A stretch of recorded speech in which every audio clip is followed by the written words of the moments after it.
एक तो पहले स्टूडेंट हैं तो पढ़ाई का काम करिए। ये समय जीवन में बार बार नहीं आता है। इस समय आपके पास एक तो जीरो जिम्मेदारी है, किसी को कमा के खिलाना नहीं है। बहुत गोल्डन पीरियड होता है। भगवान जो 3 साल 4 साल 5 साल का टाइम देते हैं ना, गोल्डन पीरियड होता है। पहले आप इस पर खूब पढ़िए। पढ़ने के लिए अगर कोई साइड में कमाना, जैसे ट्यूशन कर लिया, कोचिंग कर लिया, ये सब करके आप कमा सकते हो। साइड में कमाने का कोशिश करिए। पढ़ने के समय धंधे का कोशिश, पढ़ाई कंप्लीट करिए तब बिजनेस करने की कोशिश करिए। और 50,000 रुपये में भी आप बिजनेस कर सकते हैं, 10,000 रुपये में भी आप बिजनेस कर सकते हैं। मेरी दीदी का पहला इन्वेस्टमेंट 20,000 रुपये का था, सिलाई मशीन का। 50,000 रुपये महीने कमाती है। आज भी कुल मशीनरी का इन्वेस्टमेंट मैक्सिमम होगा 70,000 रुपये का होगा। 70,000 रुपये लगा के 50,000 रुपये महीने कमाती है। आप चले जाइए अपने मोहल्ले में किसी टेलर के पास, टेलर का इन्वेस्टमेंट कितना है? एक मशीन ही है ना, 30 से 40,000 रुपया है। आराम से 25-30,000 रुपया महीना कमाता है।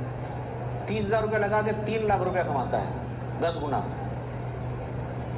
तो डिपेंड करता है कि आप बिजनेस कौन सा करना चाहते हैं। आप मान लीजिए ये बकरी पालन करना चाहते हो, 4-5 बकरियों से भी आप व्यापार बढ़ा के 100 बकरी पे जा सकते हैं। वो आप धंधा कर सकते हैं। आप स्टेशनरी की दुकान कर सकते हैं, आप होम डिलीवरी की दुकान कर। एक हमारे निचलौल के बड़े वरिष्ठ हैं, 7-8 महीने पहले उन्होंने मैसेज किया, पंकज जी कोई बिजनेस बताइए। उनकी उम्र हो गई। मैंने बोला भाई आप एक काम करो, बनकट्टी से सब्जी लाओ, निचलौल में घर घर होम डिलीवरी चालू कर दो। तो बोलो सुबह सुबह सबके घर में हम ताज़ी सब्जी बना के भेजेंगे, लिस्ट भेज दो, आप टिक कर दीजिए, सब्जी सुबह के घर में आ जाएगी। उन्होंने जो है बोला, शर्म लगी, उन्होंने नहीं किया।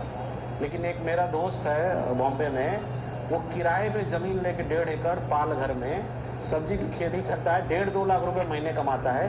वहाँ से सब्जी ट्रेन में ला के अंधेरी में होम डिलीवरी करता है सब्जी की। आपको सब्जी में पैसा क्या लगाना है भाई? सुबह खेत वाले से बोलो कि भाई शाम को हम पैसा ला के देते हैं, आपको हो सकता है उधार पे एक दिन की सब्जी मिल जाए, या आप उसको 10,000 रुपये की सब्जी का पैसा दो, जाकर मार्केट में 12,000-13,000 में बेचो, 2,000 रुपये पर डे कमाओ। डिपेंड करता है कि आप कितना ज़्यादा अपना शर्म उतार के फेंकते हैं। जितना ज़्यादा आप शर्म उतार के फेंकेंगे ना, उतना मेहनत करेंगे। मैं चार्टर्ड अकाउंटेंट हूँ। मेरे अंडर में जब मेरी फर्म थी तो 50 लोग काम करते थे। जब मैंने अपना food app online litti chokha का काम चालू किया, तो लिट्टी चोखा का काम करना भी माना जाता था बिहारी लोगों का काम है। मैंने खुद इंडिया में सबसे पहला लिट्टी चोखा ऑनलाइन बेचने का काम चालू किया। रात के 2 बजे तक मैं रोटी बेलता था। बाहर मेरे से मिलने के लिए लोग अपॉइंटमेंट लेके आते थे, लेकिन अपनी फैक्ट्री में मैं समझो अचानक से क्या होता है, 9 बजे 10 बजे डिनर टाइम में अचानक से 40-50 ऑर्डर एक साथ आ गया। आदमी तो लिमिटेड है। उस क्लास के टाइम पे रोटी नहीं बेल पाता था, तो मैं रोटी बना के बेचता था।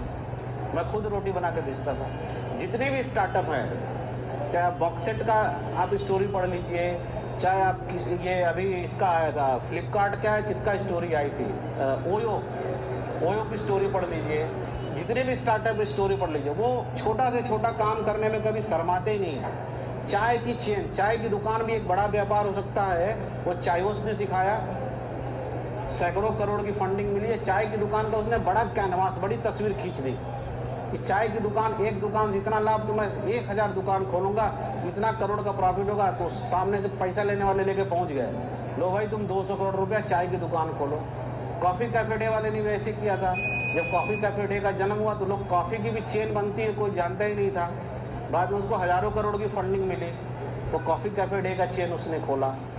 तो हमारे सामने कॉफ़ी